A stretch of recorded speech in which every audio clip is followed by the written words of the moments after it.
Good evening to all of you. My name is Raj Kumar. I'm the founding Vice Chancellor of OP Jindal Global University and Dean of Jindal Global Law School. It is indeed my proud privilege on behalf of Jindal Global Law School, the UNCC India, the ICCA, and of course our media partner Live Law to formally welcome all of you to this discussion on New York Convention on the Recognition and Enforcement of Foreign Arbitral Awards 1958. We have with us a very distinguished set of panelists, including a very distinguished sitting judge of the Supreme Court of India, Honorable Ms. Justice Indu Malhotra. We have distinguished lawyers from multiple jurisdictions, including academics who will be leading today's discussions. I have also great pleasure in welcoming our other panelists today, including Mr. Gaurav Banerjee, Professor Albert Vandenberg, Professor Wahab, and of course, lawyers, Mr. Anthony Julian, George Poten, and Senior Advisor of Albert Stonebridge Group, Ms. Marik Paulsen. Let me begin by making an important confession that among all of you, I am least educated to talk about arbitration as well as the subject matter for today's discussion. So what I will do is to formally welcome as a collaborator in this initiative in having this discussion. But I also want to mention that we are having this discussion at a very critical time when issues relating to international law, including international dispute resolution mechanisms and efforts to promote multilateralism are under attack and even resisted around the world for various reasons. It is important for us to recognize the role and importance of international law, including international dispute resolution mechanisms that has been created through this process that we are discussing today. I would like to, I would like to take a moment to pay tribute to Willem Schurman, the Dutch permanent representative to the United Nations, and Oscar Schachter, who led the conference that led to the formulation of the New York Convention. This convention, as all of us know, has withstood the test of time, and we are today discussing and debating about various aspects, including its efficiency and effectiveness of the convention itself. It continues to occupy minds of many people around the world, particularly those parties to the convention, but also others, that how do we make the functioning and working of this convention more effective so that arbitral awards can be actually enforced and implemented in domestic conditions. And one of the major challenges that is before common law jurisdictions in particular and countries like India is that to what extent we can have a mechanism whereby this convention can be more effectively implemented on the one hand, but also possibly draw inspiration from other jurisdictions, including the civil law jurisdictions such as France and Germany. The question before into this panel, but also many others, is that to what extent the New York Convention will withstand the test of time in the future, how countries are going to be more cooperative, more appreciative of the vision that led to the formulation of the convention, but also to what extent domestic law, including domestic legal and institutional mechanism that will work towards implementing effectively the vision and indeed the legal framework of the convention. These are some of the issues and more that will be discussed in today's panel. As a co-host of this conference, I am very delighted that we have an opportunity to do this. I want to quickly mention that Jindal Global Law School has been leading in its effort towards promoting globalization of legal education in all its forms and manifestations. And this effort that we are doing today in partnership with UNCC as well as UNCC India and ICCA is part of that effort to create a conversation and intellectually engaging discourse surrounding the convention among key stakeholders, which includes the judiciary, the legal fraternity, the academics, as well as important intergovernmental organizations and mechanisms that are involved in promoting the convention itself. With those words, I would like to end here, once again, formally welcoming all of you to be part of this. I suppose there is also a Q&A session. So those of you who are watching, please send in your questions, and in due course, Marik and Anthony will be moderating the panel, and they will be taking those questions to our panelists as well. Thank you very much. Thank you, Professor Rajkumar. At the outset, my name is George Poten, and I'm here in my capacity as the coordinator of UNCCI. It's a pleasure to partner with Jindal Global Law School and be able to reach out to your students and the legal community at large in discussing such important documents, especially such important subjects, especially at such a time. Perhaps in times like this, these are opportunities that we've got out of the pandemic, that we've had experts from all over the world reaching out to your students and also to the community at large. At the outset, I would like to thank Jindal Global Law School, Professor Rajkumar and Mr. Francis Julian, the International Council for Commercial Arbitration, our co-host, and our media partner, Live Law. As you all know, we are here to discuss a very important topic, the New York Convention on the Recognition and Enforcement of Arbitral Awards, Foreign Arbitral Awards, which today is perhaps one of the most successful UN conventions with over 160 parties to it. The New York Convention, as it's known, I would say is the backbone of international arbitration. Without such a convention, international arbitration would have been rendered futile, as there would have been no means to enforce such awards. It's only a convention that, such as this, which helps international arbitration survive in today's time. In India, to implement this convention domestically, it is done through our Arbitration and Conciliation Act 1996, which over time has undergone certain amendments. As the chairman of UNCCI, Mr. Fali Nariman, has put it, it is time to see if India has truly delivered on its obligations under the New York Convention over the past 60 years. And if not, there is a growing need to bring the Indian practice in consonance with its obligations under the convention. For all lawyers here who are watching this and who are arbitration practitioners, you would be aware that in recent times, with a plethora of judgments over the past few months, including judgments like NAFED, Vijay Karya, Centro Trade, the Supreme Court of India has addressed various issues under the New York Convention. And to discuss this, we have a stellar panel here before us, and I'm here to introduce the panel to you. At first, let me introduce to you Honorable Justice Indu Malhotra, a sitting judge of the Supreme Court of India, who's had a career as an academician, a practicing lawyer, and now a judge. She would be the right person, as she's seen it from both sides. She's seen arbitration practice from the bar, she's seen it from the bench too. A brief background on her. She started a career as a professor of political science in Delhi University before she went on to do her law and then went on to take the Advocate on Record exam, where she topped it. This was just the beginning of many firsts in her career, where later on in 2007, when she was designated as the then only second woman to ever have been designated as senior counsel of the Supreme Court of India. And later on in 2017, she became the first woman to be directly elevated from the bar to the Supreme Court of India.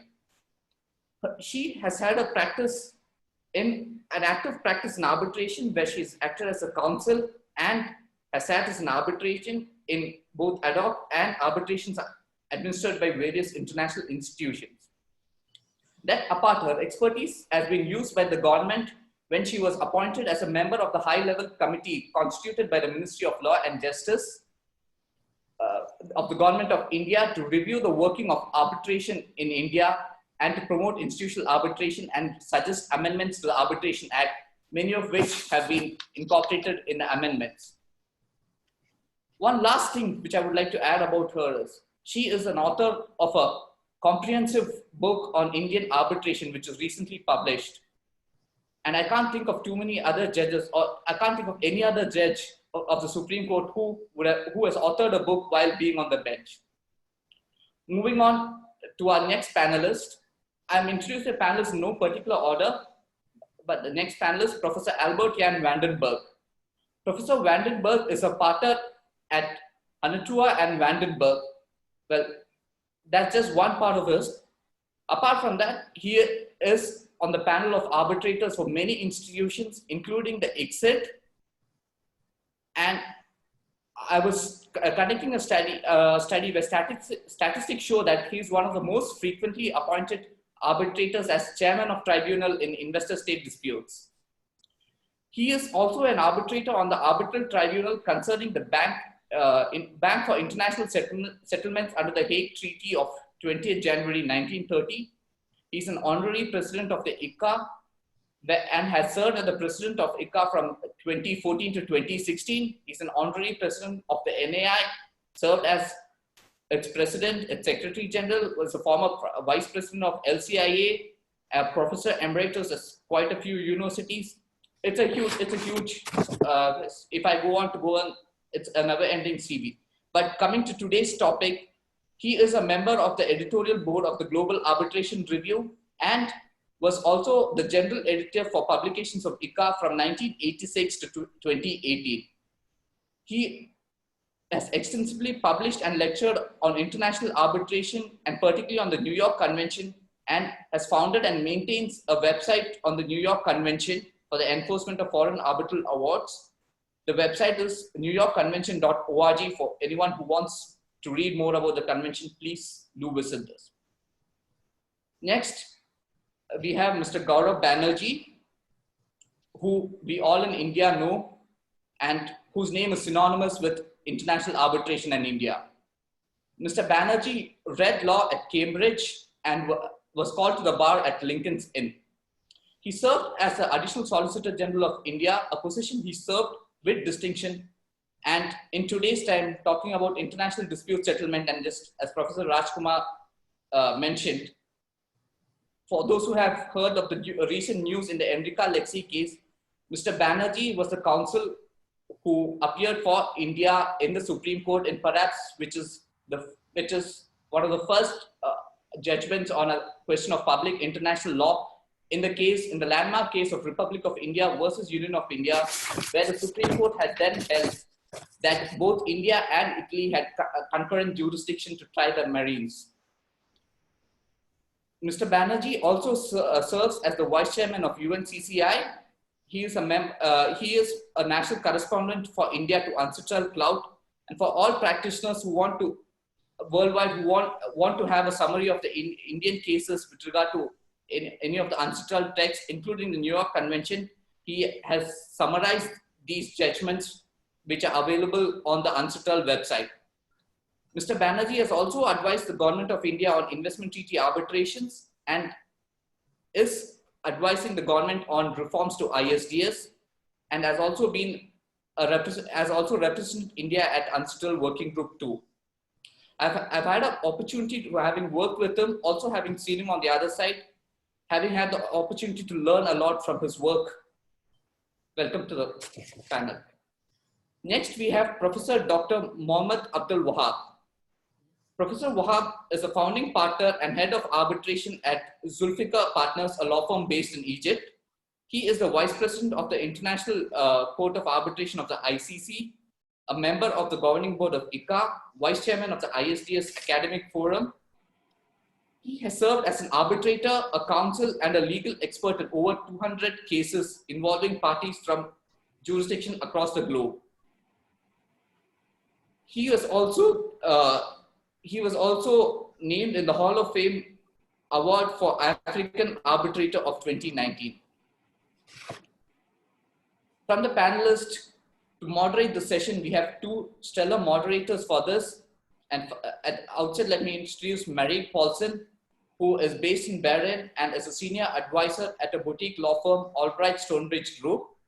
She is an author on a book on New York Convention for those who want to read it, a commentary on this. And she is an expert on treaty compliance by states and the 1958 UN Convention on Recognition and Enforcement of Arbitral Award. She has an extensive academic career where she has also trained and taught judges. Our other moderator is Anthony Julian, a dear friend of mine who read law at the University College London, is a practicing lawyer in Delhi and a door tenant at Arista Chambers. He has a specialized practice in commercial litigation and arbitration, where he's appeared as a counsel in arbitrations, both ad hoc and institutional. With this, I hand it over to Marik and Anthony to take the session forward. Thank you. Thank you, George. So let's begin. for the audience, it's very important to understand that we have people who are tuning in today, and there are those who are going to tune in later through the YouTube. We will not be addressing questions at the end of the webinar. We're going to be addressing questions throughout. So if you have questions, you can put them in the chat, I believe, and we will be moderating and monitoring those questions. And if we like them, we will propose them and share them with the speakers. One thing that I would like to discuss first before we talk about the New York Convention is the university and students. I believe there are going to be quite some students who are listening today or who are going to listen later. The university has a YouTube channel. I think it's very popular. And many of us in this Zoom room are litigators and arbitration specialists. So we like to go to court and we like to have a good fight with those on the other side. And some of us are adjudicators. So Arbitral, I would like to ask you a question. You have done both litigation and arbitration. You're a professor, you sit as an arbitrator, but I remember when I worked for you, when we did both litigation and arbitration, you liked the combo of both. So could you share with the students why it's such incredible fun to do what we do? You have to unmute yourself. I didn't want to have the echo.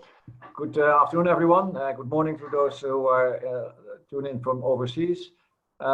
Indeed, Marike, thank you for asking the question. It was great fun and still great fun to litigate on the one hand, but also to arbitrate as arbitrator. But I would like to mention here is that I do make a distinction in litigation that I like to litigate commercial cases, but not investment cases. I'm against double hatting. And I will, in investment cases, only act as arbitrator.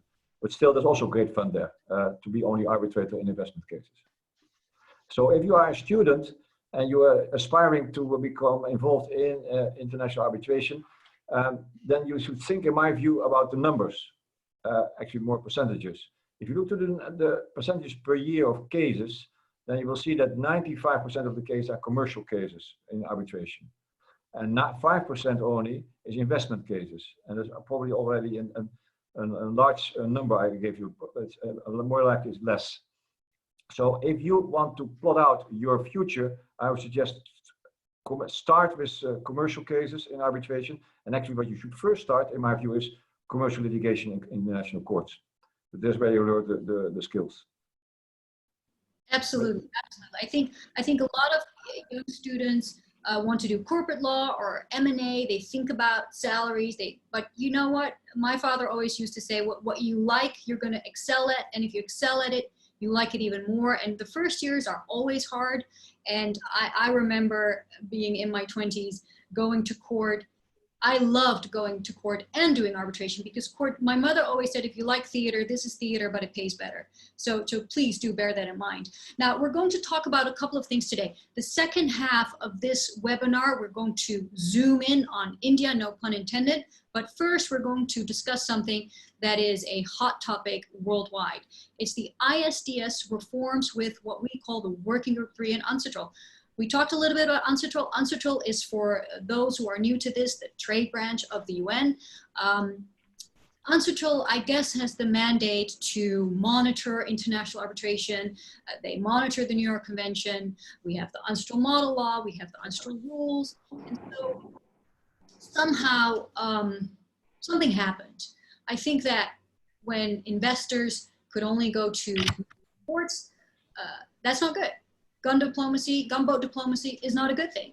It doesn't help promote international trade. It doesn't increase foreign direct investment. So what happened, the creation of investor-state dispute settlement, ICSID, the PCA in The Hague, BITs, multilateral investment treaties, what we do see is that ever since that method of dispute resolution became available, we see an increase in foreign direct investment. So this promotes international trade. One thing that is really important to remember, it's states that sign on to those treaties. It's not the investors, it's the states. So these treaties are being relied upon by investors. Investors can get damages. This is how the law works. So what we see is a kind of a no strings attached attitude where states realize, gosh, we can actually be held accountable under these treaties. That's not fair. And then we see a shift to the EU. before the pandemic, where the Commission has issues with intra-EU BITs. Decisions are being rendered. Albert Jan is one of the leading actors in that play. And that saga of the fight, the battle against intra-EU BITs, leads to a journey from Brussels to New York to UNCITRAL, where there are, how should I say, thought leaders who are proposing to reform ISDS. And the idea is, I don't still understand it completely, so hopefully we can get some enlightenment on that today, to have a MIC. The MIC is not a microphone, it's a multilateral investment court. The other idea is to have an AC, not air conditioning, but an appellate court or appellate mechanism. We are all, finding our ways around in the dark, as we say in Dutch, because we don't really understand if the MIC and or the AC are to replace the system of ISDS as we know it today, or whether it is going to exist in parallel. So we will try to understand what this means today. But one very important question, which we call the billion-dollar question, we're going to answer it today for free, as we're Dutch, is would the New York Convention apply? Now, why is this important? If you have ICSID arbitration, you have the ICSID Convention. The ICSID Convention itself provides for an enforcement mechanism. Now, for those who are watching, India is not a party to the ICSID Convention. So in India, the New York Convention is even more important. If you go to the PCA, the Permanent Court of Arbitration, in the Netherlands, in the Peace Palace, you use UNCITRAL, any award should be enforced under the New York Convention. Now, some of us have already mentioned how important this treaty is. This treaty is the successor of the 1923-1927 Geneva Conventions. It was created in 1958. It's over 60 years old. I think by now we have 163 contracting states and over, I believe, maybe 3,000 decisions that are reported. And Kofi Annan, who was the Secretary General of the UN, said this is probably one of the most successful treaties in the history of international trade. So let's think before we break up with the New York Convention. Now, why is today so special? The New York Convention is not applied by tribunals, it's applied by judges. It's applied by judges in 163 contracting states. We have a justice of the Supreme Court of India with us. We have representatives of the India delegation who participate in the Working Group 3. We have representative of the India UNCITRAL National Committee, but most and foremost, we have Arbitral Vandenberg. Now, George did not share it with the audience, and I'm not sure if many of you know this.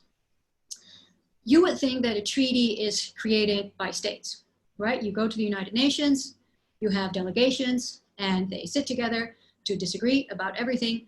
And then ultimately, they come up with a text, and that text is concluded at the United Nations, and subsequently it is signed, it is ratified, it enters into force in countries.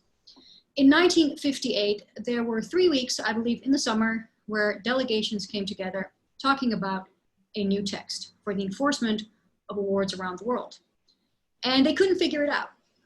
So there was a man, and he's Dutch, and he, I think, sat in the backyard of his in-laws, but Abrian can correct me, on a typewriter, and he wrote Articles 3, 4, and 5. That is the heart, and that is what is now the New York Convention. This man is called the father of the New York Convention. His name is Piet Sanders, and he's Dutch. He worked in the Netherlands. He was in Rotterdam, and he then took in a pupil, a mentee, who was, I believe, in his 20s, who wrote a PhD on the New York Convention, who did all the work for Piet Sanders when it came to reporting on all the decisions worldwide, and that person is Arbitral Vandenberg. So Arbitral is the one person alive who actually learned from the person who wrote the New York Convention. So it's safe to say that if there's one person who can answer the billion-dollar question, will the New York Convention continue to apply? It's Arbitral. So let's take note today of what the outcome is going to be. So with that, Arbitral, no pressure. You are being recorded, so what you say will, and it will absolutely be used against you by some people, we know. What I want to understand is this. What is a MIC? So with that, I just want to go to George, since you've been at the Working Group 3.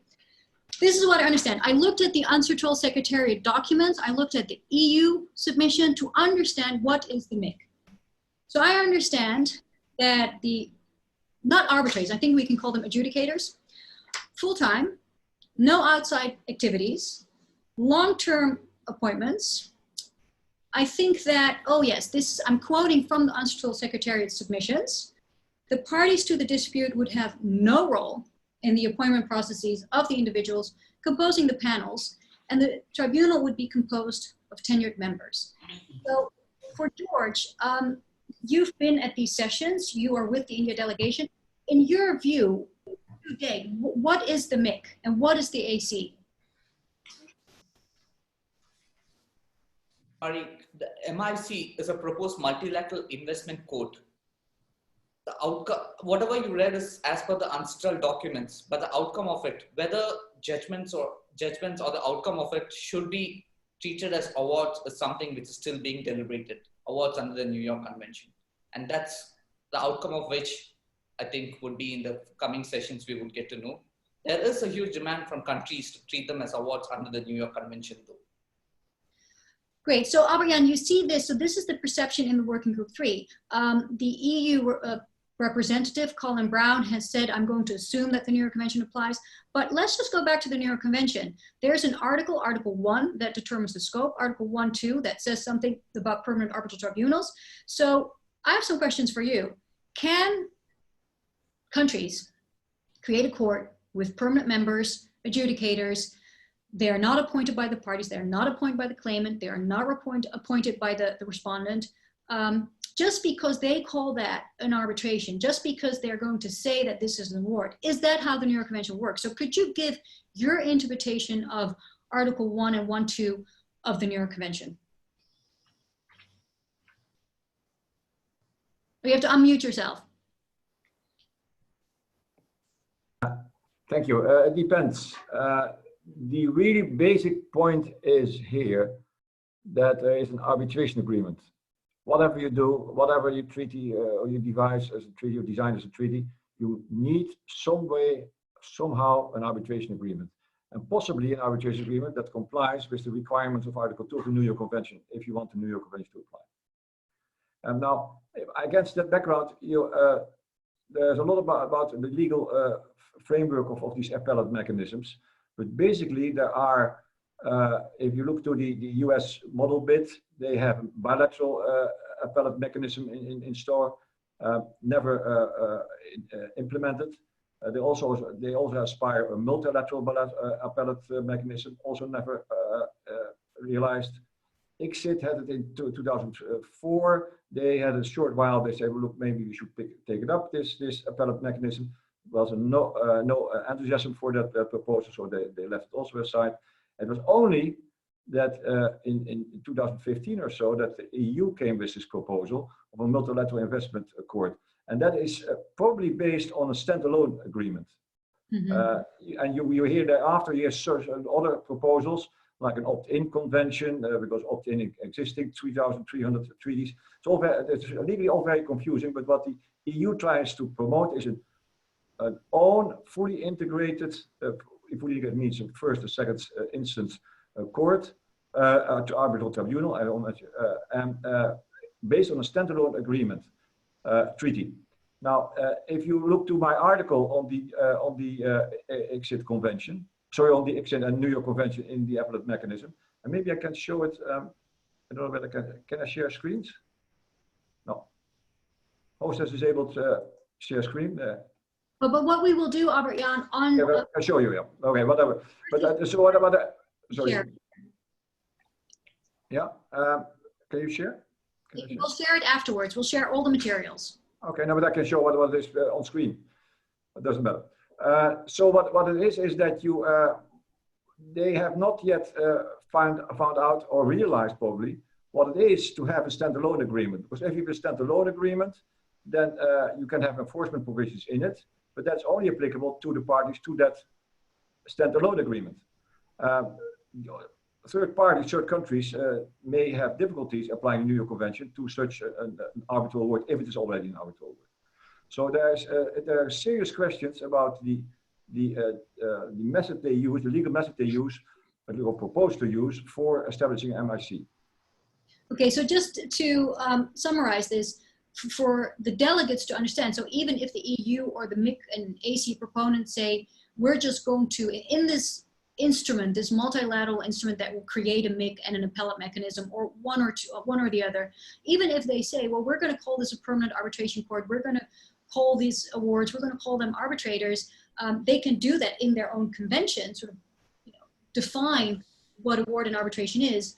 But we have 163 contracting states that are applying the New York Convention. So then they all have to either opt in and even if you have this convention that just defines that the MIC and AC, that is arbitration, what we see in practice, because the New York Convention doesn't really define arbitration and award, is that judges rely on their national laws to define those principles. So wouldn't it also mean that you have to look into national laws, Albert-Jan? Depends entirely what this proposed treaty will do. So if they go for an exit model, incidentally, if I may say so here, and I will digress for a second, I think this whole discussion can be left aside, because they simply should follow the exit model and should integrate the appellate mechanism, if you want one, in the existing exit situation. Because all this inventing these new mechanisms is only adding confusion. So my plea would be, if you really want to go this route, please do it within the exit context and not another any context. Because it's adding a lot of unnecessary layers internationally.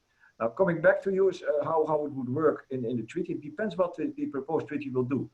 The first thing that you need to do in that treaty is to make clear that you are proposing an arbitration agreement, so consent by the investor and the state. That is key in the whole situation. If you don't have that, then you can already forget the New York Convention being applicable. Yes, so I just want to give the floor to Gaurav. You're with the UNCITRAL National Committee. When we look at not just the MIC, that they're also very interested in the appellate mechanism. They think that that is some sort of compromise. The delegates think that this gives them sort of like a scrutiny, checks and balances, that there's some body that can look what the arbitrator do. But Albert-Jan just said, do it within the existing system and look what's already in place. So what are your views, Gaurav, on the appellate mechanism and enforcement challenges? We have one of the aspects that Albert-Jan mentioned was it'll have to be tested under our national laws. So on the one hand, if you just have an appellate mechanism, it might survive the central trade test. You can have an appellate mechanism. It'll still be in the nature of an arbitration. But I think the real question is the one you've posed is, what happens if it's a setup where really it's not really an arbitration, but it's an appointment by really of adjudicators? That's really the question. And we haven't really confronted that as yet in the national situation. But I was mentioning something which is probably something that is not known to many people. India had an earlier act called the 1940 Act. Mm-hmm. And one of the states, Odisha, decided to have a special arbitration tribunal consisting of retired judges, sort of like adjudicators. And there was a constitutional challenge, but it was really never tested. So it's interesting to understand whether, if you have a sort of MIC or an appellate mechanism without the attributes of arbitration as mentioned in the travaux, we'll come to the travaux separately, I'm sure. Yes. We don't know whether as a national court under Indian law, whether you would accept a body like that to be a body delivering an arbitral award as opposed to a judgment. I mean, it's an open question, but there has been a precedent in India, which is the Odisha Arbitration Amendment Act of, I think it was 1984. 41A was introduced. So it's a problem we have sort of grappled with, but not found an answer to yet. So, and again, I have studied the New York Convention, but simply not as long as Albert-Jan. So I do have a lot of questions specifically about this. I understand that you can have this opt-in convention. You can have that multilateral instrument that really spells out what the MIC is, what the AC is, and we delegates are just going to decide it's arbitration. But let's just go into the existing body of case law. We have Article 1.2, permanent arbitral bodies, we have the drafting history, and we have about, I think, 2 reported cases on the Iran U.S. Claims Tribunal with Goljani and Gold, and we have some cases that are reported related to the Court for Arbitration for Sports. Now, what is important to know, the Court for Arbitration for Sports, the arbitrators are still appointed, so there is this element of party autonomy, which is crucial for arbitration. The Iran U.S. Claims Tribunal is an entirely different animal altogether. Albert-Jan, what we've seen within the working group is that some have referred to the Iran U.S. Claims Tribunal and say, well, if that can be enforced under the New York Convention, then so can this. What is your view on that?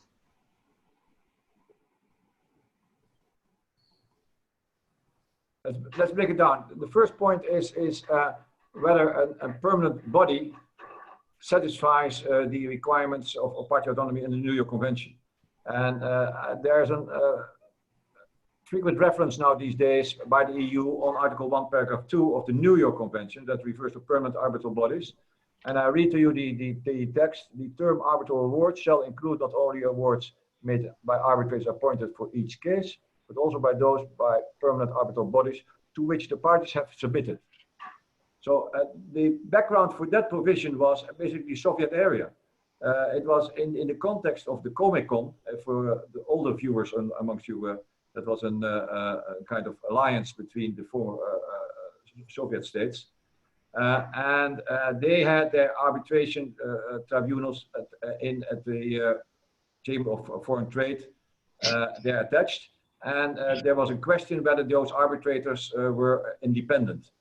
And the states at that time, so it was Czechoslovakia, they wanted to ensure that those arbitral bodies were also recognized as arbitral bodies under the convention, and their awards also enforceable under the convention.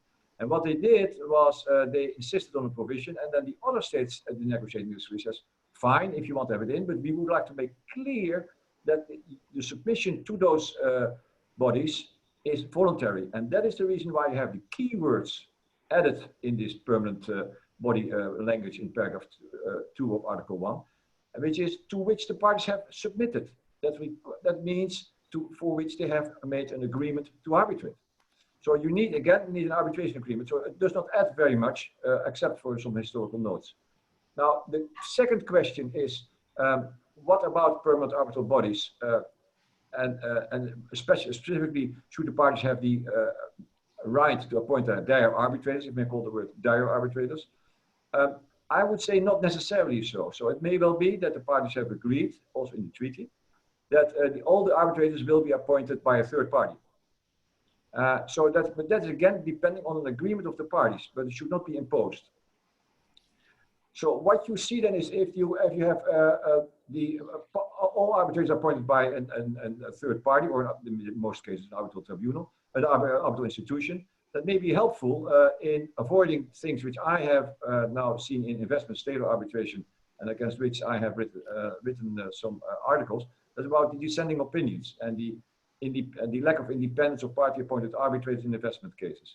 So it would be, there I think it is a good development to remedy that by having all the arbitrators appointed by one instance. But that instance should be independent.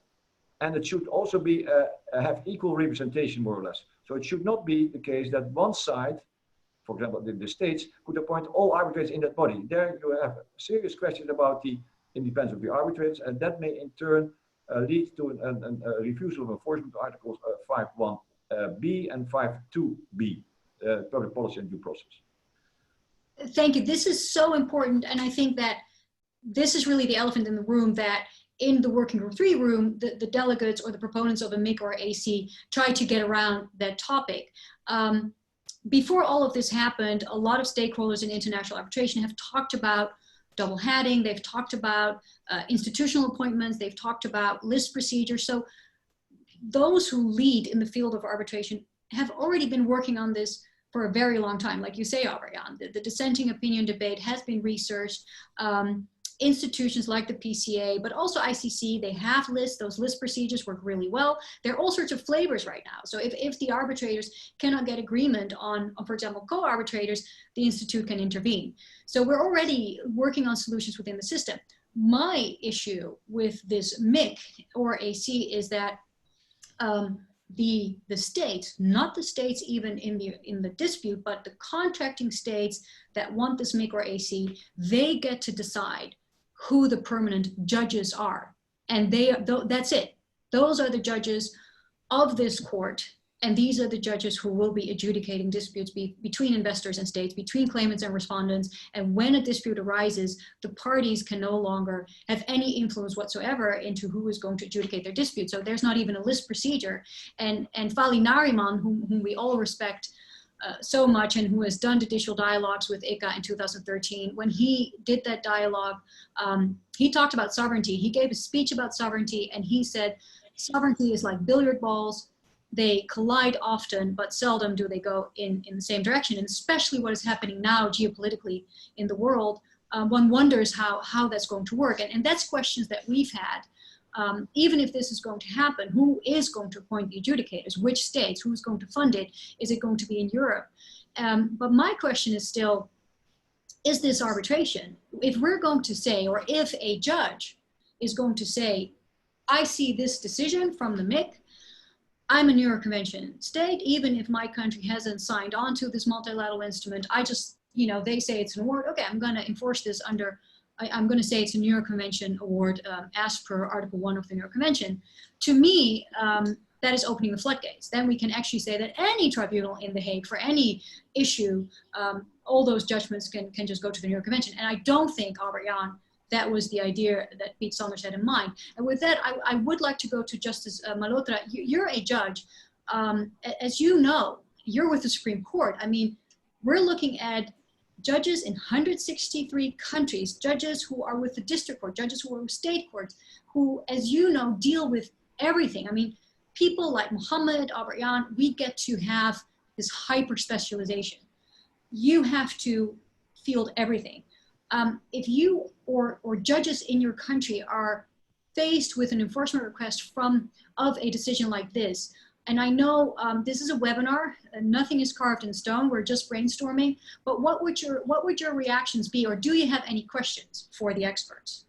My view is that today there is a serious legitimacy crisis with respect to the manner in which these tribunals have been functioning. There is a north-south divide, and there are huge claims and huge amounts which are being awarded against developing countries. So it has become a matter of serious concern with respect to the constitution of the tribunals, and there is a legitimacy crisis, and I think that certainly needs to be addressed. There are a large number of countries which have been terminating their bilateral treaties, their multinational treaties. So to address this legitimacy crisis, I think a time has come where I feel, because even the appointment of arbitrators, today everyone knows that certain arbitrators are appointed because the perception is that they will be pro-state. Some people feel that other arbitrators will be pro-foreign investors and allow huge claims. So that issue has, in fact, undermined the neutrality of these tribunals. I think the bottom line for a successful arbitration should be that the forum must be neutral. And if we have to compromise to some extent with party autonomy and have a neutral forum, I think that would be a much better solution. If states, and there must be more diversity with respect to the constitution of these tribunals, whether it's with respect to the developing countries, the developed countries, races, culturally, there must be a far greater diversity in the constitution of the tribunals, because today there is a growing perception that it is dominated by about 25 arbitrators internationally who have a more pro-investor approach, and there are huge claims which are slapped on developing countries, and it takes away the monies which are to be invested in development towards meeting these claims. Even though originally they had said that when a claim comes from an investor, they should be treated at least at par with their domestic investors. But today, the kind of claims which are being allowed are something which no domestic investor would have ever dreamt of getting. The huge claims, and they certainly divert funds which are meant for national development into meeting these claims. So I think the diversity issue, the legitimacy issue should be addressed. And I am personally in favor of a multilateral investment court with an appellate forum.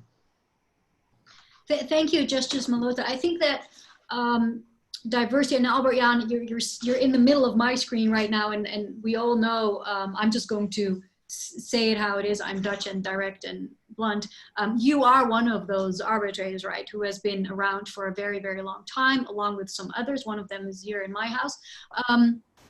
I see that point, but I want to say one thing, and I think I can. I'm a woman, and I'm also biracial. I discovered that when I moved to the United States of America, because in the Netherlands was never a problem. But we created Young ICA in 2008, and with the support of Albert Jan, and launched that in 2010.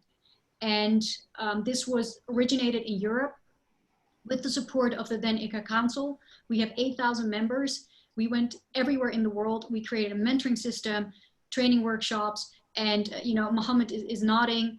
The world really has changed, and I can say this for myself. I started in international arbitration in my 20s. I knew what the ICA Council looked like. If I look at the arbitration pool or the arbitrator pool today, many of my girlfriends are sitting as arbitrator. And many of my mentees around the world, including one of my Indian mentees who's online right now, worked at ICSID, is now working at a law firm. So we made so much progress. And what I'm really worried about when it comes to diversity is this is an EU-driven proposal. So the MIC and the AC are EU-driven.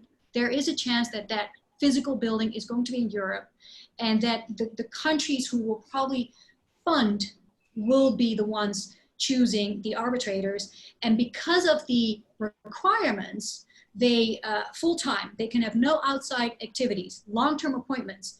This means that a lot of my peers will say, I don't have the luxury to do this. I need to hold on to my counsel practice. So actually, those judges will be not that diverse. So that's just my concern. But Mohammed, you're in Egypt. You're one of the most known arbitrators and arbitration specialists in the region, in the MENA region. Justice Malhotra talked about developing countries, what has happened with ISDS, what is happening with these ISDS claims. So I have two questions for you. One is, what is your view on the legitimacy crisis and diversity? And second, how do you think a MIC or an AC would be welcomed or not welcomed in your part of the world, and your views on the New York Convention? Thank you very much, Marika. It's a pleasure to be with you, and of course, a great pleasure and an honor to hear Professor Vandenberg and Justice Malhotra, Mr. Gaurav and Anthony and Puthan and everyone really, and yourself being one of the experts on the New York Conventions worldwide as well. Let me say the following. I find it, and I'm saying this in my personal capacity, not in any way affiliated with any institution in which I hold a post or in anything, but let me say, for the interest of the discussion, I fail to understand why we do not take due note of history. We do not learn from past experiences. I'm saying this because a number of things. First of all, the disenchantment or dissatisfaction, or let's say dismay towards a system that exists, would that warrant quashing the system completely or creating possibly opportunities for reform, remedy, and even, having heard Justice Malhotra, why not a possibly parallel, either appellate mechanism or a standing body like the MIC, as you mentioned, that exists in tandem and in parallel with the ISDS system, and then people can choose. And then you have a number of options. I'm saying this because I hear recently the phrase of this would be the only option. I fail to see and understand how only and option can work together. Only to me means an only route. I find it difficult. I know and I understand the legitimacy crisis, but at the end of the day, we should not forget that arbitrators who decide in ISDS claims have bilateral or multilateral treaties that are worded and agreed by the parties that are expected to uphold their end of the bargain, be it the investor or the state sponsoring the investor or whomever. So arbitrators are not into the, let's say, the realm of being idiosyncratic or deciding cases subject to any judicial whim. No, there are parameters to do so. I fully understand and appreciate the challenges that are facing the system. And as you mentioned, one of which is the diversity and, of course, elements of legitimacy. But the point is, we also have lessons. If we go down the MIC route, and now, of course, there is a large amount of states supporting possibly the idea of a change, the winds of change. But the question is, what has happened with the WTO? In time, when states are dissatisfied with decisions that are rendered for or against, this will definitely have an impact on the decision-making process in terms of appointments to the appellate body, appointments to the MIC itself, and this will eventually then create a further wave of challenges and criticisms to a system that was sought to remedy whatever crisis people see in an existing system. So that is the point I'm making in terms of learning from past lessons. With that in mind, there are a lot of challenges as to how this MIC and appellate mechanism would work. I agree with Albert Jan that perhaps when there are international conventions like ICSID or otherwise, and then you factor in an appellate mechanism by an opt-in, express opt-in, or otherwise, it might work. But as things stand, let me give you an example about the debate, and perhaps I'm too naive to consider this, but the debate about whether the new convention applies to awards under the MIC or judgments under the MIC, whatever you wish to call them. We have an example. We know that Article 2 of the New York Convention talks about an arbitration agreement in writing. And even though the in writing requirement has undergone an expected broadening in scope to include electronic communications, the UN itself in 2005 and 2007 has passed or enacted a convention on the use of electronic communications in international contracts. So it's a convention dedicated to this. And in Article 20, they made express reference to its application to the New York Convention on the Recognition and Enforcement of Arbitral Awards. So the UN, on a matter that I would have thought did not require an express opt-in to apply the New York Convention, that is the writing requirement, there was an express impression and understanding that you needed, because otherwise there is a legitimate and warranted view that it would not apply. If that is the case on something that is very evident to some, how are we going to suggest that the New York Convention would apply in situations, as Albert Jan has mentioned, when the parties have not voluntarily submitted? And I note that the word voluntarily does not feature in itself, but it was actually a point that was made by the Belgium delegation during the negotiations about adding the word voluntary, as Marika knows very well, having written extensively on the New York Convention. The idea is, I think, if they want to apply the New York Convention, it must be into a separate mechanism or into a separate convention that provides for an application amongst the member states that have chosen to apply this. But as things stand, and I speak under the control of Albert Jan, of course, I'm not sure this was intended in the first place to apply it to a mandatory standing judicial body, if it is going to be a mandatory standing judicial body adjudicating disputes in this context. I am personally in favor of having a number of options, routes, and parties, including states, definitely choosing how to make things work out and in the best interest of the parties. Now, that said, I heard with care and interest and appreciation Justice Malhotra's point about developing nations and states somehow being under the wheel within the system. Let me tell you the following. I am Egyptian. I only hold the Egyptian nationality. I live and work in my own country, which is Egypt. Egypt, for example, has won more than it lost in investment arbitration cases, even though it continues to be a party to many of those cases. It is again partly or due to the case that they signed BITs, multilateral treaties. You may have not always exercised due care and diligence in wording or agreeing certain words in the convention, but at the end of the day, the idea is within the system, I think the system balances itself. And if we are accusing a system of being investor friendly or state friendly, within the system there are elements. And Justice Malhotra has mentioned, we know very well that there are arbitrators who are labeled as state friendly and arbitrators who are investor friendly.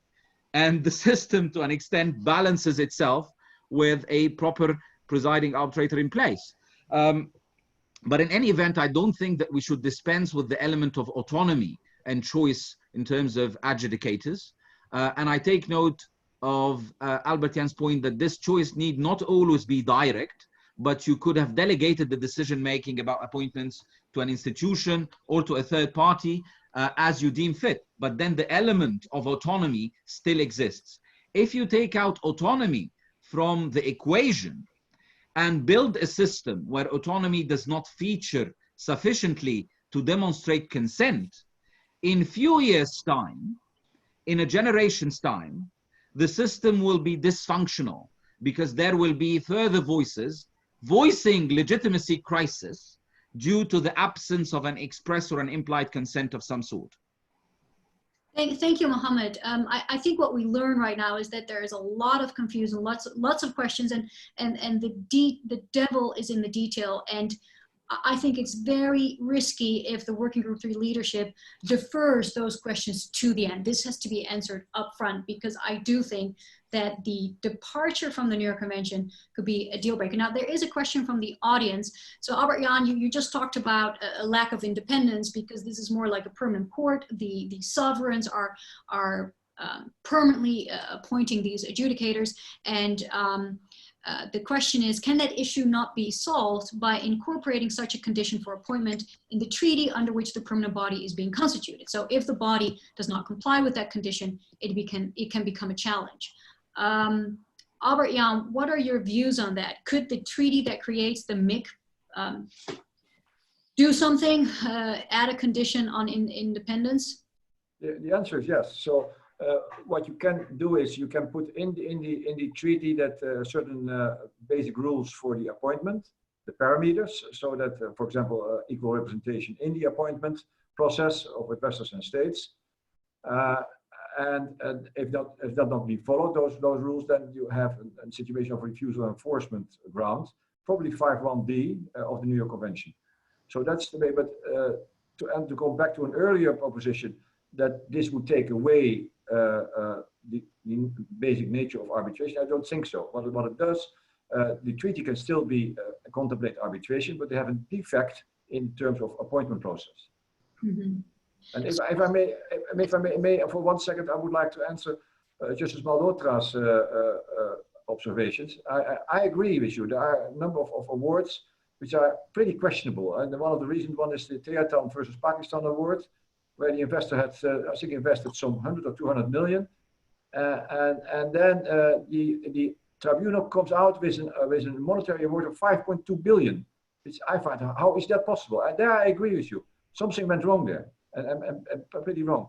But also about what Mohammed has said, the system is balancing itself back. Take, for example, the problem you have is the double hatting, which I am against. So you see now is a decision like the annulment committee in ICSID that takes really a really good position, in my view, in the ISA annulment, where an arbitrator had failed to disclose substantial ties with one of the expert witnesses. So rather than, so if you see that the system is balancing itself back, and there are safeguards in the New York Convention, for example, for this type of appointments, then I think that the better way of doing it, in my view, is that you improve the existing system rather than devising a whole new system like MIC. But okay, that's a question of approach, but basically I agree with you on a number of points. So I think because we have to conclude this topic, it is a very important topic. We're surely going to come back to this, but I think the experts agree on all of this in that these problems can be resolved within the current system. There's almost like a checks and balances system already. Like you say, Albert Jan, we know the arbitrator who just decided not to disclose these expert ties. This was in one of those cases. He was an arbitrator in that Pakistan case as well. This is an arbitrator who has worked in the field for decades. The stories of arbitrators who always decide in favor of states, who are appointed by the same firm over and over again. You know what one judge said in Miami, Judge Jordan of the federal court? He said, you know what, to us, those are the wild, wild west stories. Those are the exceptions. We assume that parties opt for arbitration and that most of the arbitrators are actually honorable and understand their mandate. And I think you fully agree with that. I think those examples, they make headlines. I thought you were reassured, Justice Malhotra, what you see, these examples are still some residual or some ghosts from the past, basically. It's old school. New school is what you see in the ISO decision.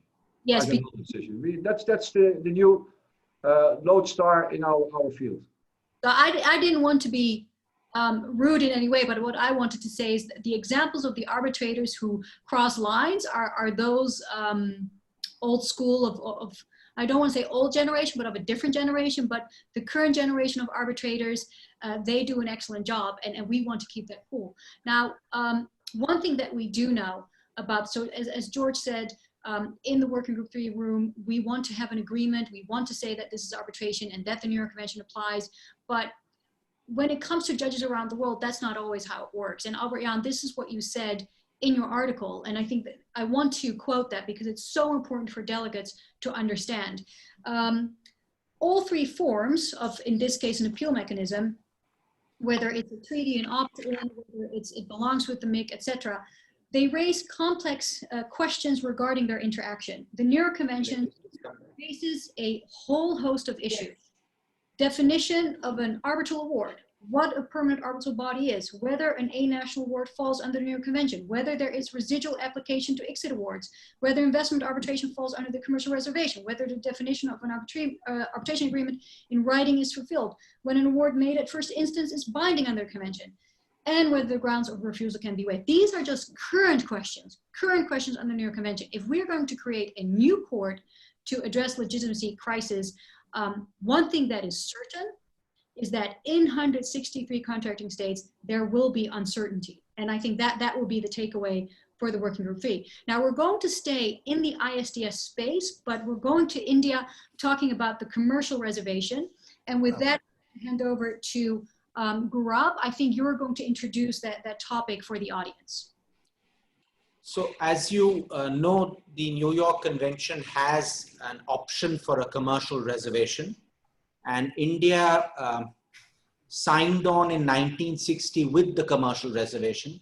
Interestingly, now there are 164 countries. Tonga has also signed on to the New York Convention. But India signed on to the convention with this reservation. And initially, there wasn't much of a problem with the reservation. We had a judgment of the Supreme Court in the 90s in a case called RM Investment in Boeing, which gave the commercial reservation a very wide meaning. But as Marique mentioned, we are coming from the ISDS space. And one question that has arisen is whether in terms of the commercial reservation, when you have cases involving BITs, do you then invoke the New York Convention or does the reservation apply? Well, there have been judgments at first instance, two recent judgments of the Delhi High Court, both of which say that in view of the commercial reservation, the New York Convention does not apply. Let me just very briefly mention what those cases are. The first was the famous Vodafone case, which is familiar to people in India, where the Supreme Court decided a tax dispute in favor of Vodafone sometime in 2012. The Indian Parliament then brought in a legislation effectively nullifying that verdict. Vodafone then invoked the Indo-Netherlands BIT, and because of some problems with the language of the Indo-Netherlands BIT, we understand, they then invoked the Indo-UK BIPA. And at this stage, the government of India, no less, approached the Delhi High Court seeking an anti-arbitration injunction on the basis that this was abuse of process, which ultimately the Delhi High Court did not grant. Initially, it granted it, and later it vacated it. But the relevance for our purpose, for the New York Convention commercial reservation, is that Vodafone argued that in view of Article 2.3, that there was an arbitration agreement, and the suit should be stayed because there was an arbitration agreement. It was not null, void, incapable, inoperative of being performed. But then the judge said that no, the New York Convention did not apply because of the commercial reservation. And what he said was, and I quote, "Investment arbitration disputes are fundamentally different from commercial disputes, as the cause of action, whether contractual or not, is grounded on state guarantees and assurances and are not commercial in nature. The roots of investment arbitration are in public international law, obligations of the state, and administrative law." So on this basis, Justice Manmohan held that the New York Convention did not apply.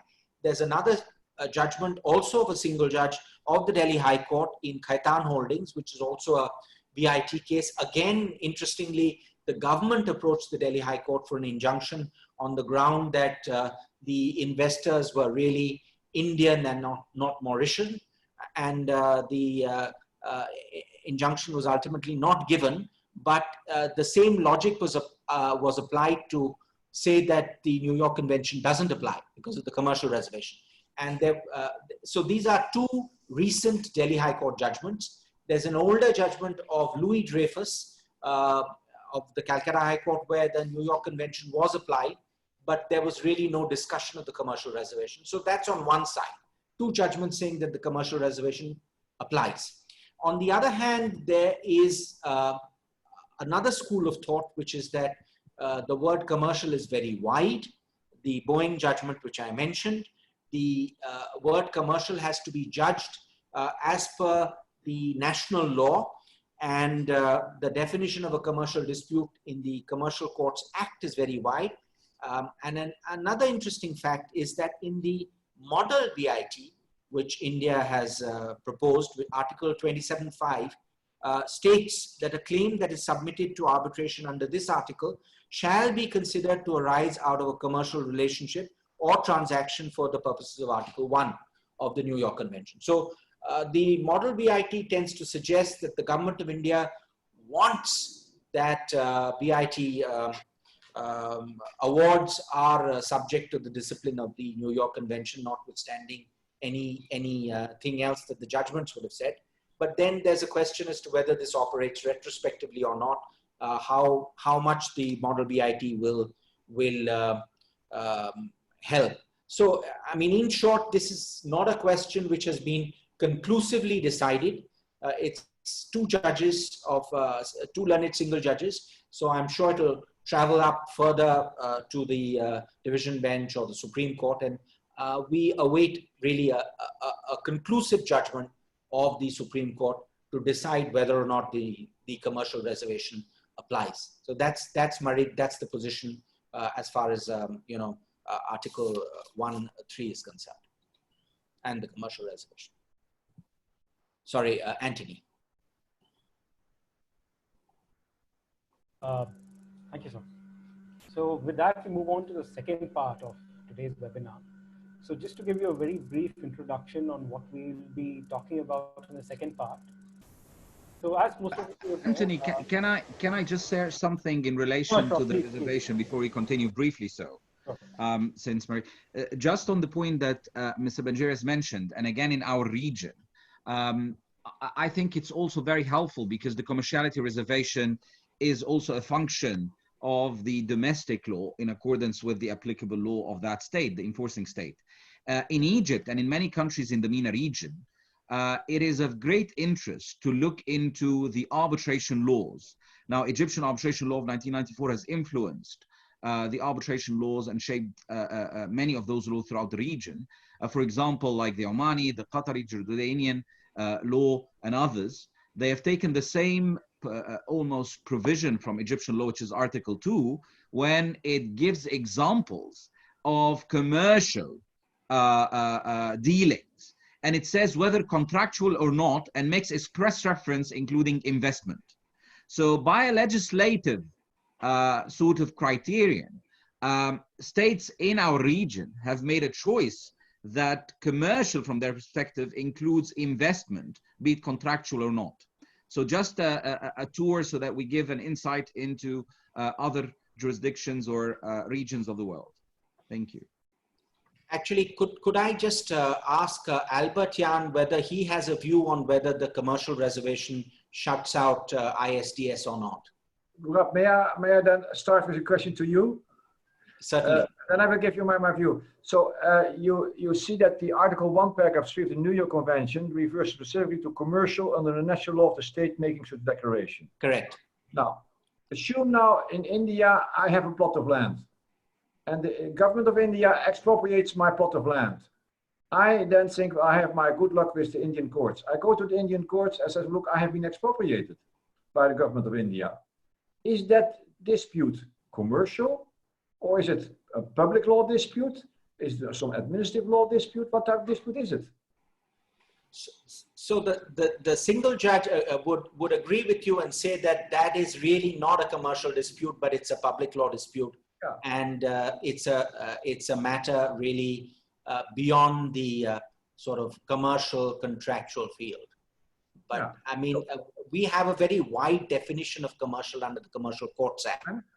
So I understand that. So expropriation would fall under the Commercial Courts Act. No, it's not. It's not. The word investment is there, but I mean, obviously, expropriation has its own dynamics. I will not ask Justice Malhotra for her opinion about this point, because maybe you are already prejudging in case that becomes. I think she will not answer on this. I know. I don't ask her. With all due respect, otherwise I would have asked you. Now, but the point is this: I think that these courts, in principle, are not wrong, because if you have a commercial reservation, it says commercial under your law, and the only thing what you can do as a contracting state is then two things. One is, as Mohammed said, look, in your law, you say, well, investment disputes with foreign investors are also commercial under the New York Convention. Or you could include in your treaty language, you say, well, look, the commercial reservation applies also to awards under this treaty. And your examples are the ECT, Article 26.5, and the NAFTA, the previous NAFTA, I should say by now, I think it is somewhere in the 11th series. They have the same type of provisions. But if you don't have these enabling provisions, then I think these two courts are not that wrong. Maybe, but I gave it to the better argument, obviously. I think the conclusive answer there will come from the Supreme Court, but it's interesting to note that you're saying they're not wrong, which is. Yeah, but okay, I don't say they're right, but I only say they said not wrong. Subject to the two caveats I think Albert Jan has mentioned. He said he did not say in the abstract not wrong, assuming that there is no express legislative provision or otherwise. There is no express legislative provision except the Commercial Courts Act. I mean, the model BIT is still a model BIT, so we don't know how much help it'll be. We're not really clear about it. But I mean, we have a very wide definition of commercial as well. So I think there's a bit of a gray area. But Rob, there you solve the issue. There is an issue, but you solve the issue by, in this case, by a treaty. And Mohammed in Egypt and other countries, they solve it by national law, specifically catering for this problem. But if you don't have it, then I think there's a real issue. So we need a national law or an amendment to a treaty to solve it. Yeah. So one question, could we look at, for inspiration at the UNCITRAL model law? Because the UNCITRAL model law gives a definition of the term commercial, saying that it should be interpretation and it covers investment. Is that in any way helpful, Albert Jan? Maybe. I have to see, but I didn't go that far into UNCITRAL model law to consider in that context. I've said in the context, more the general context, we had on the New York Convention and the natural legislation. If the arbitration law says that everything under their law is what is commercial falls on the New York Convention, that should be fine. I think in our part of the world, the idea was to avoid specifically cases involving labor, employment, elements of purely civil, non-commercial, or truly administrative law cases in a civil law French inspired concept distinguishing contracts of state from administrative contracts or dealings per se, because the state may have different types of contracts or dealings, part of which is commercial and part of which of course is purely public law. But to react to what Mohammed has said, our Commercial Courts Act, which defines commercial, actually has an explanation saying that merely because it's with the state or the instrumentality of the state doesn't mean it's not commercial. So that explanation we have. So it'll have to, you know, work itself out, I guess. I think, Robin and everybody, we're going to have to wait with great anticipation what the judicial verdict will be in this, and what is very clear with ISDS. Exactly. The box of chocolates. But with that, I'm going to go back to Anthony so that we can discuss some other hot issues in India. Thank you, Marie. So just out of introduction, I'd just like to very briefly touch upon what we'll be talking about in the second session. So just to give you a very brief introduction, India signed on to the New York Convention in 1958 and ratified it in 1960. This was followed by enacting of the Foreign Award Recognition and Enforcement Act in 1961. In 1996, a new act was introduced. The Indian arbitral regime was completely overhauled with the adoption of the model law-centric statute. And of course, then case law also was developing parallelly. In 2000 and in 2015, following the recommendations of the 246th report of the Law Commission, the act was amended with the specific aim of making the Indian arbitral regime more internationally appealing. Other amendments were introduced in 2018 and 2019 towards this goal. And of course, the case law has also increasingly adapted a more pro-arbitration approach. We begin by very briefly looking at the relaxation of the formal requirements, where you have the first case in 2001 decision of the Supreme Court in First Day Lawson versus Jindal Exports, where it was held that a single proceeding for enforceability and execution was held to be adequate. And similarly in 2018, where it was held, the filing of award at the time of filing execution petition was not mandatory. And then importantly, we have another decision, again on formal requirement, which is the Shriram EPC versus Rio Glass Solar, where I might add that Justice Indu Malhotra was also on the bench, where it was held that this Indian Stamp Act would not be applicable to foreign awards. With formal requirements, we also had development in the substantive interpretation itself. Public policy itself, on which we'll have a more detailed discussion later on, India had adopted a restrictive interpretation as far back as 1994 itself in the Renu Sagar decision. And what is to be noted is that this was pre-1996, so under the old act itself. And very recently we had a groundbreaking decision, I'd say, in the Vijay Karya decision, which touched on the meaning of public policy, the scope of discretion under Article 5, the natural justice under Article 5, applying the min-metals test which was followed by the English courts as well. What is important about Vijay Karya is that it further crystallizes the Indian pro-enforcement position, and startlingly, it imposed a cost of $66,000 on the appellant for abusing the Article 136 jurisdiction under the Constitution of India. Vijay Karya was subsequently followed by another very good decision on the Centro Trade. Again, this is a very recent decision, which allowed the enforceability of a foreign award. And again, it's important to note here that Mr. Banerjee was a counsel for the award holder in this case. Again, in Centro Trade, it reiterated the grounds on which Article 5(1)(b), as in unable to present this case, how that ground can be satisfied. However, there have been instances where the Supreme Court has departed from this general direction, but it has been quick to course correct. For example, the 2011 Phulchand decision, which was then subsequently overruled by Lal Mahal.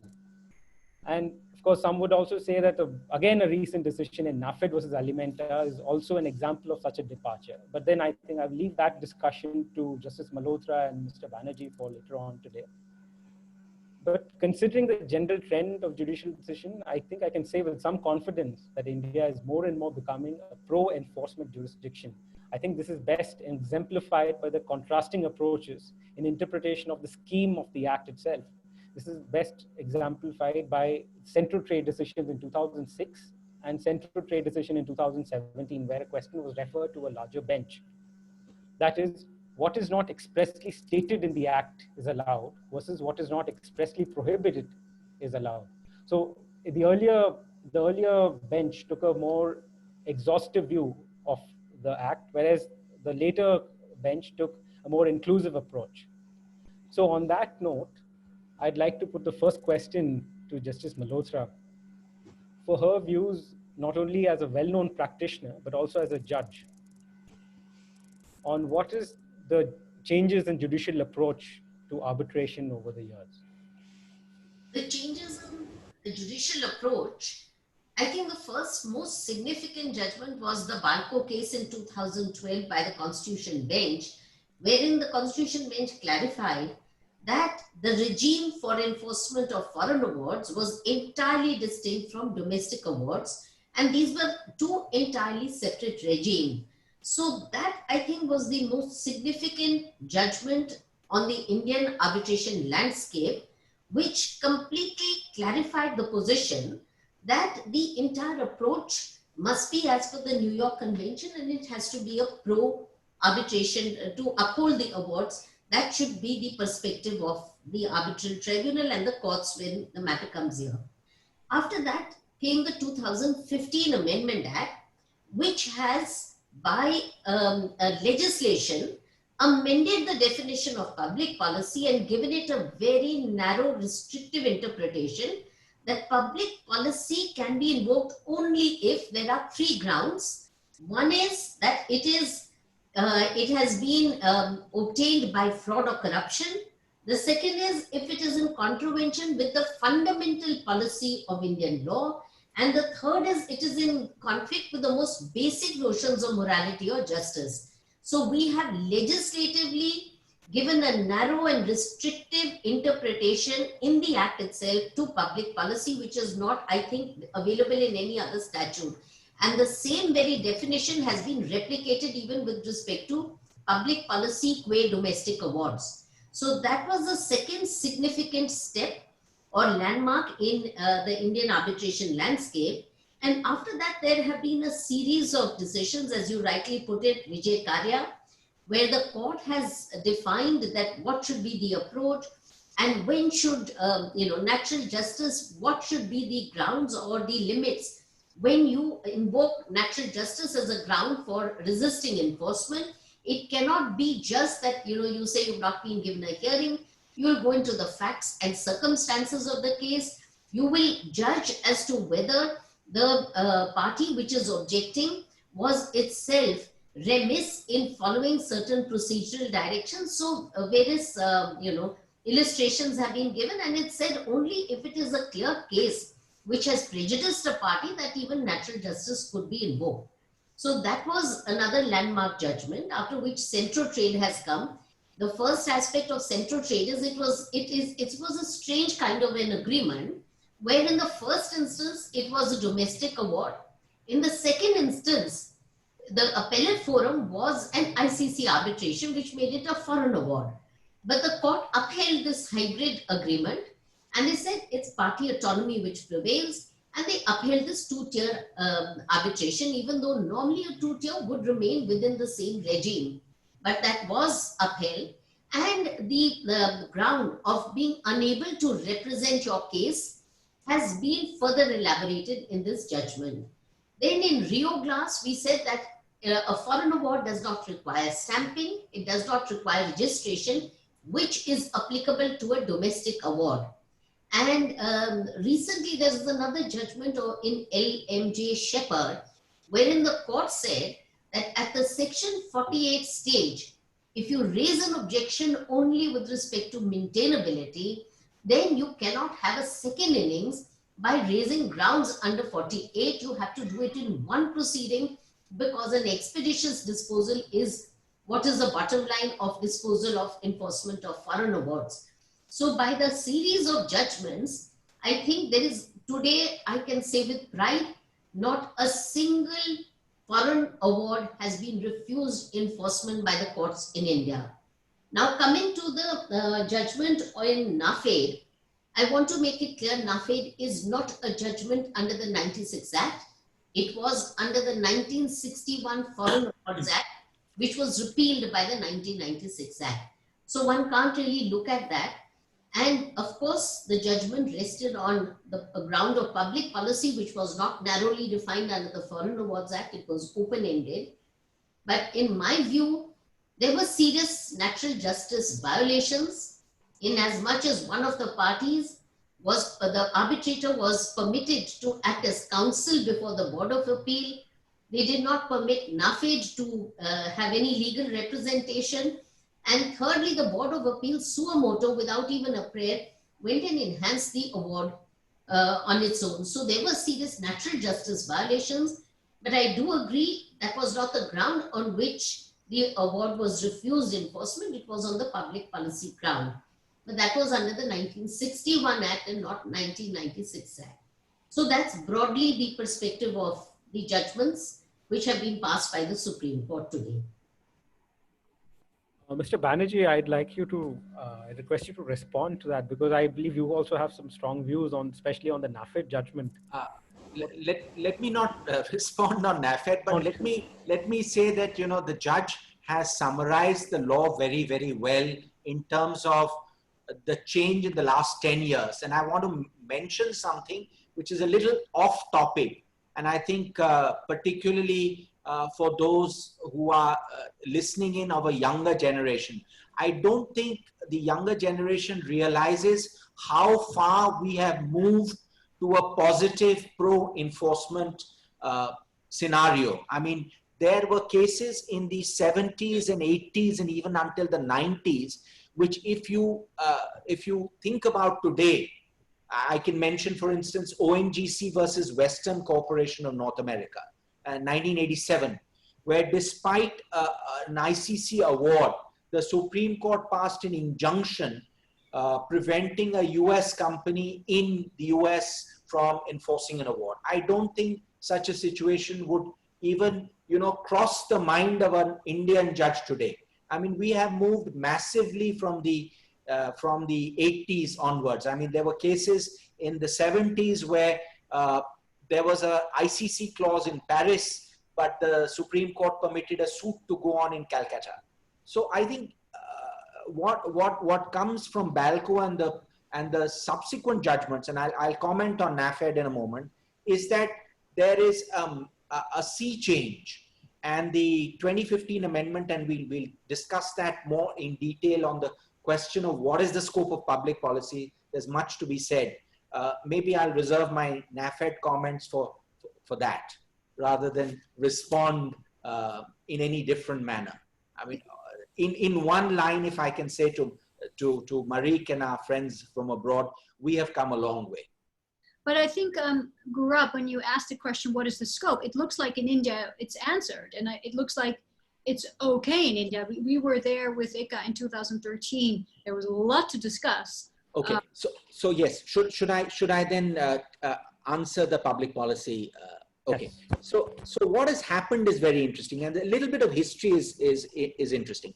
Ours is probably the only country which has tried to define public policy statutorily. I'm not sure that any other, you know, the New York Convention leaves it vague. It says public policy is public policy of the state. But we have actually sought to define it. And it's very interesting as to where it comes from.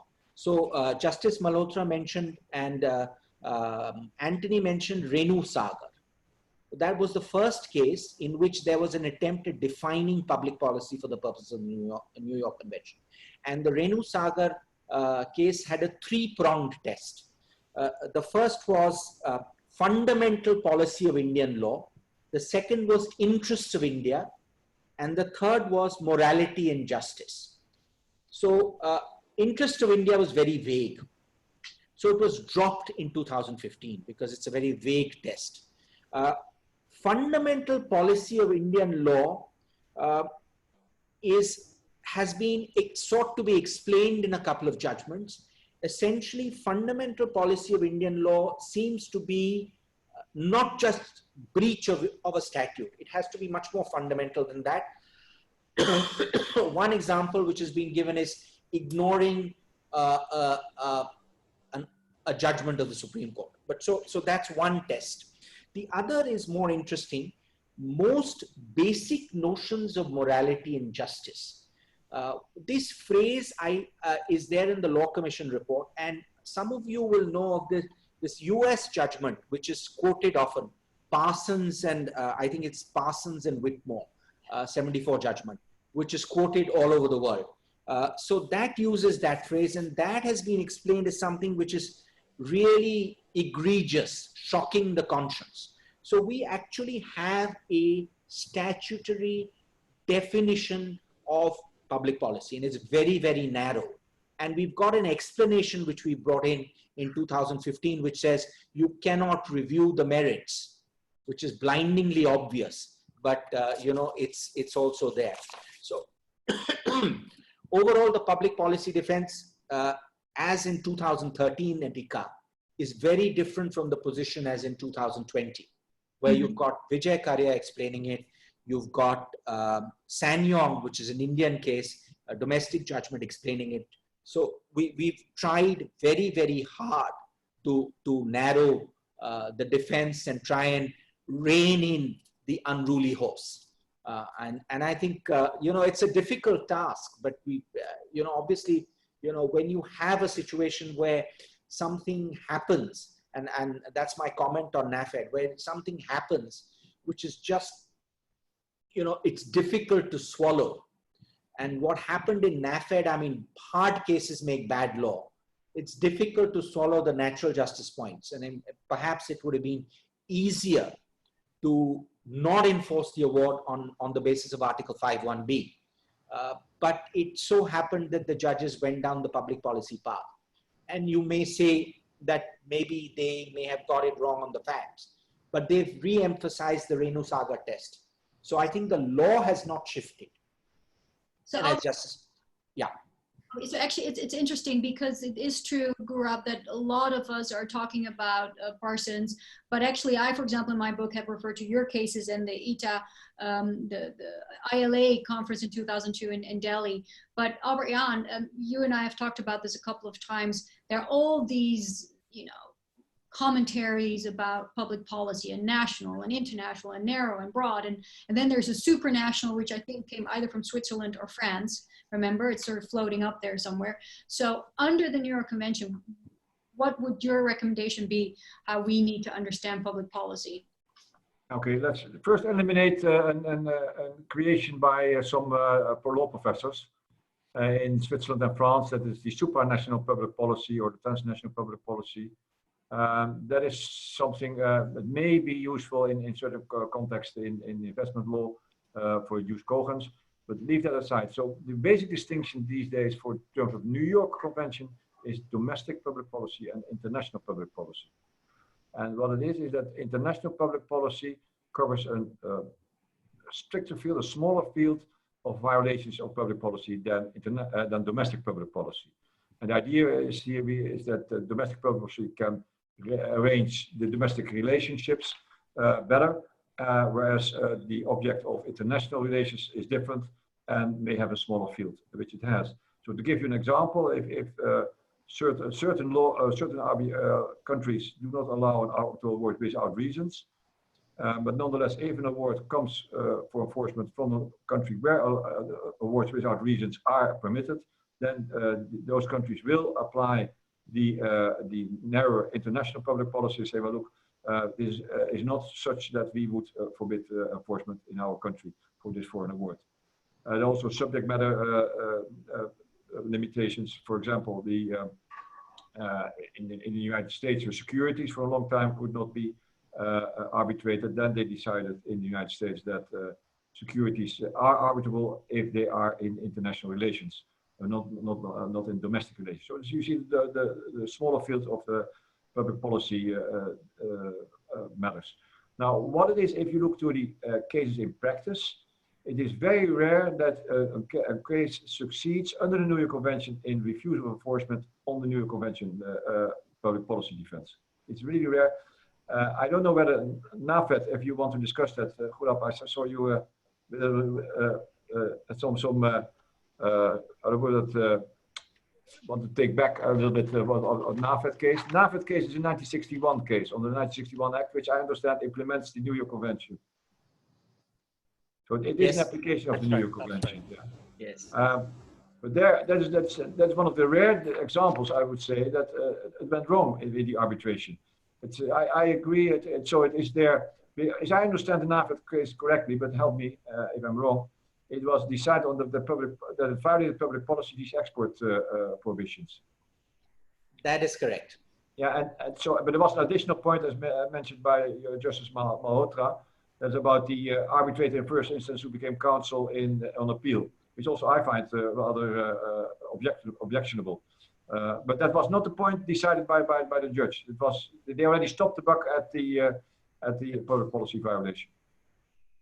One might say it's the right decision for the wrong reasons, perhaps. All right, may well be. But so talking about that, India has moved up and to the better for applying the New York Convention. How is the current status of the Singer decision? Remember that? So, you know, let me respond on the Singer decision. There's a simple answer. I need to explain to the younger viewers amongst us. Okay. So what happened was, because I was part of the next round, which was the Sumitomo round and the third round. So what happened in Singer was that it was an award, if I'm not mistaken, in London. And the Supreme Court, two judges held that despite it being seated in London, because it was governed by Indian law, substantive law, you could actually challenge the award in India. And the reason for Singer was, amongst other reasons, was our Foreign Awards Recognition and Enforcement Act in 1961, had a very peculiar provision called 9B, which said that it did not apply where Indian law applied. So using that, the Supreme Court sort of got out of the New York Convention and permitted an Indian challenge. But now, to respond to what Albert Jan is saying, now what has happened, under the 96 Act, that loophole has been closed by Section 51, if I'm not mistaken. And there's a judgment called Reliance, Union of India versus Reliance. I think Justice Nariman's judgment in 2015. In 2000, I can find, yeah, in 2015, 2015 10 SAC, which actually says that Singer is no longer good law because it has been statutorily superseded. Yeah. So that loophole is closed, and the Reliance judgment really sort of knocks that out. Good. Thank you. I would now request Professor Abdul Wahab to give his views on the MENA region on public policy. Yes, let me first start again by saying that I, of course, read with great interest some of the great judgments by the Indian Supreme Court, including the Vijay Karya and the NAVET case. And even though I'm not familiar with either party or not interested in any way, I will be using the Dutch approach in trying to be candid about it, perhaps in the interest of intellectual debate, scholarly views, and at the very heart of it, what Mr. Benjir has kindly said, that India has come a long way and has attempted to define public policy. With all due respect, and I shed light on the MENA region and what's happening, but I think it's important to understand the concept of public policy, having spent years of my life when it was the topic of my PhD. So public policy and distinguishing it from neighboring concepts. What I see is not or what I hear is not a definition of public policy, but an attempt to try and create heads of potential applications of public policy through the Ranu Sagar decision and the others. But what struck me is that there are some passages and paragraphs in the decisions that I feel compelled academically and practically to share views on, because it's important to understand what the role of public policy is. And leaving aside the transnational views of public policy, as Albert Jan and America has suggested, the two concepts that remain domestic public policy and international public policy. And here I think it's important for courts and having done some of the New York and ECHA roadshows and dealing with judges, to understand that when we refer to international public policy, it is not a supranational concept. It is the international public policy within that specific state. So it's in the private international law, wearing my private international law hat, what the states consider to have elevated to the level of principles that they cannot do without. These are principles that are deeply rooted, to use the deeply rooted common traditions of the commonweal, Cardozo's judge, memorable words. With that in mind, there is often a confusion between this and mandatory or overriding mandatory rules as well, which are distinguished completely from public policy. And I know that even the International Law Association have done a seminar report on public policy some years ago. And despite acknowledging the distinction between overriding mandatory rules or loi de police and public policy, said in the interest of practicality and simplicity, we will treat this as subspecies of public policy. And I think this is where the problem lies, is that states have taken steps to elevate pure domestic mandatory rules to the level of international mandatory, and then taking that a further level to treat it as a public policy principle of the state. And let me tell you the following. I think under the New York Convention, it is clear that, and I think it's acknowledged in Indian judgments, and I will quote it now, that even with the presence of grounds for refusal of recognition and enforcement, the court is not bound to decline recognition and enforcement in a way. And I think one of the very important paragraphs in, or rulings in the judgment of the Vijay Carrier case in paragraph 39, where it says, even where public policy considerations are to be weighed, it is not difficult to visualize a situation where both permitting as well as declining enforcement would fall foul of public policy. Thus, even in cases where it is found that enforcement may not conform to public policy, the courts may evaluate and strike a balance whether it would be more offensive to public policy to refuse enforcement of the foreign award, considering that the parties ought to be held bound by the decision of the forum chosen by them, and there is finality to the litigation, or to enforce the same, whether declining to enforce a foreign award would be more debilitating to the cause of justice than to enforce it. In such cases, the court would be compelled to evaluate the nature, extent, and other nuances of public policy involved and adopt a course which is less pernicious. Now, thus, they say there is no absolute and open discretion to reject a request to decline enforcement. And I think this is an excellent principle to set. When you address public policy, you weigh the competing as well interest considerations in enforcing or declining to enforce. And that is where I have difficulty with the NAFID decision, because the interests of India or the fundamental policy of India is too broad for me a concept to capture what public policy ought to mean or be used. And in even that, the judgment of the NAFID decision makes reference in paragraph 63 to public policy in the field of public international law. I think they meant private international law, not public international law, but they added something which I think is patent illegality. It's a new head that was referred to in the NAFID decision, in addition to fundamental policy, interests of India, justice, morality, and patent illegality. And this is where the risk lies, because it is said that the phrase public policy in India is required to be given a wider meaning. This is, to me, is alarming, because everywhere public policy is given a narrow meaning, not a wider one. Now, public policy is of course perceived as a rise in nationalism versus internationalism. And we know the pro-enforcement approach taken by the New York Convention and the reference to public policy, and I take it, it is not expressly to international or domestic, but I think the prevailing view is that you look at the international dimension of public policy within India itself, and whether India would consider that to be of a public policy nature, a specific principle. As I understand the NAVID case, the applicable law was English law. So here you have a foreign law governing the merits, and the court is assessing the public policy considerations. And when you do that, public policy is a mechanism of rejection and does not operate as a choice of law rule giving effect to Indian legal provisions that have not been applied.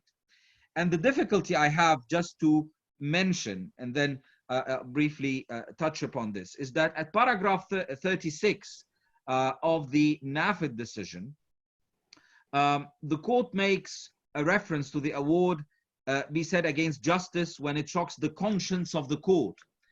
And of course, being a foreigner, an alien to the Indian jurisdiction, I would prefer to hear more from Mr. Gurab and others. What do we mean by the court? Are we saying the judges deciding the case? Because public policy is not a function of the conscience of the judges deciding the case, it's the conscience of the state at large. So if the court shows that this is injurious to the public good of India at large, then I understand. But if it's simply a function of the sitting judge's conscience being shocked, then this goes beyond what the concept of public policy provides for, because then the risk of judicial discretion would be heightened. There is also reference that to disregarding orders passed by superior courts in India would be a contravention of fundamental policy of Indian law and would then be assimilated into public policy. This again is a very dangerous, to me, as an internationalist, a statement to be made. And then finally, the reference is to the export without permission. I think the arbitral tribunal, if I understood it from the judgment, found that there was no executive or legislative order from the state banning the export. It was simply a choice made by NAFID not to do so, and perhaps endorsed by the state, one way or the other. So on the basis of which the tribunal decided that there was no legislative or executive authority from the state confirming this banning in a way. But in paragraph 80 of the NAFID decision, and here is the difficulty I'm having, it says, the export without permission would have violated the law. This I can accept, violated Indian law. And then it says, thus, enforcement of such award would be violative of the public policy of India. This is where I have difficulty, because the initial introduction does not lead to the conclusion. A violation of a statute in and of itself does not mean that you have violated the public policy of a state. So the missing link in the analysis is that once the Indian court has determined that there is a violation of Indian law, the next step would be to assess whether the violation in the Indian statute or the norm is of sufficient gravity and sacrosanctity in a way so as to make the breach thereof in and of itself a breach of a public policy principle. But to jump to the conclusion without making the necessary analysis risks being perceived as elevating any encroachment upon Indian law as a violation of public policy principles. And this goes beyond the public policy element or the role under the New York Convention or in private international law at large. Now, going to the MENA region, it is the very same trap that some courts in the MENA region have fell into in terms of assimilating national norms with or equating them with public policy principles. Now, let me give you the Lebanese courts, for example, have made it abundantly clear in numerous judgments that the reference to public policy under the New York Convention is to international public policy, and it does not suffice to breach a Lebanese law or a provision or wrong application of the law, or even the so-called US concept of manifest disregard of the law. It does not suffice to trigger the application of public policy. And so is the position under Egyptian law, that the breach or the non-application or the wrongful application of the law does not make it a ground to use it as a basis to invoke the public policy ground. Because then again, being the terrible child or the unruly horse, but with a good judge in the saddle, to use Lord Denning's words, you can definitely make the horse leap fences. Now, recently enough, No, just, sorry. I love to talk about horses because Pakistan is our rights horses and it's loads of fun, but we're running out of time. We have 10 minutes left, and given that we have our justice on the Supreme Court, Anthony, I think we would like to give Justice Malhotra the floor again. That's right. Before we close, I would just like, Justice Malhotra, we'd like your views. So we've heard a lot about the ways the Supreme Court deals with Article 5.2 considerations. Now we'll go to Article 5.1. A very brief, we'd like to hear from you on what grounds India usually refuses to enforce awards, specifically with regard to violation of due process and natural justice. Before I come to that, in response to what Dr. Mohammed had raised, I want to make one clarification. The ground of patent illegality is not applicable with respect to international commercial arbitrations. It cannot be a ground to refuse enforcement of a foreign award. It is applicable only with respect to domestic awards. That's one point which I wanted to make, because he had raised the ground of patent illegality. Has been statutorily clarified by the 2015 amendment that this is not a ground for refusal of enforcement of a foreign award. And secondly, my comment on NAFED is, it was under the 1961 Act where public policy was widely defined as in any other jurisdiction. It will not be a precedent for the 1996 Act, and the judgments of Vijay Karya and the others will be the applicable law today. And that is how we are following it. Now, with respect to Article 5.1, with respect to procedural due process, I think the judgment of Central Trade and Vijay Karya have touched upon it. If the ground is raised that a party was unable to present their case, it will not always be permitted to be a ground for refusal of enforcement of a foreign award in India. The court will go into the facts and circumstances of the case.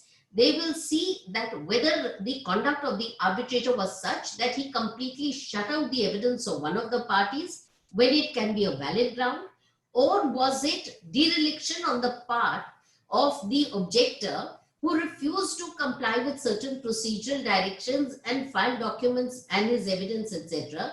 So that cannot be a ground for refusal of enforcement. So the court has qualified it. They have not left it open-ended. They have not said it's an absolute rule.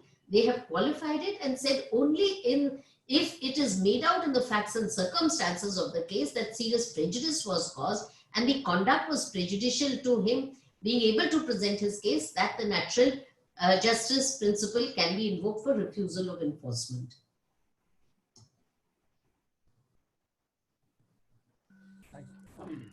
Thank you, Justice Malhotra.